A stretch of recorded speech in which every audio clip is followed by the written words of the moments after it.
Assalomu alaykum aziz kuzatuvchilarim. Mana bugun pirojkilar tayyorladim. Noodatiy bulochka tayyorladim.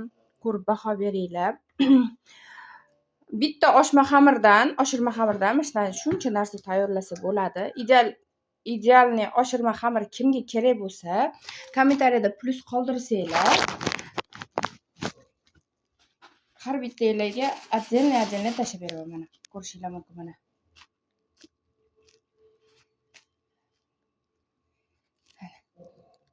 Shunaqa kartoshkali pirojkilarimiz tayyor. Mana bu noodatiy bulochkamiz. Juda yumshoq, pardek yumshoq bo'lib chiqdi. Mana ko'rishinglar mumkin. Yumshoq. Ichida kolbasa, sir nachinkasi bor. Mana. Kimga kerak bo'lsa, kommentariyada plus qoldirsanglar, hammaga отдельно tashlab beraman.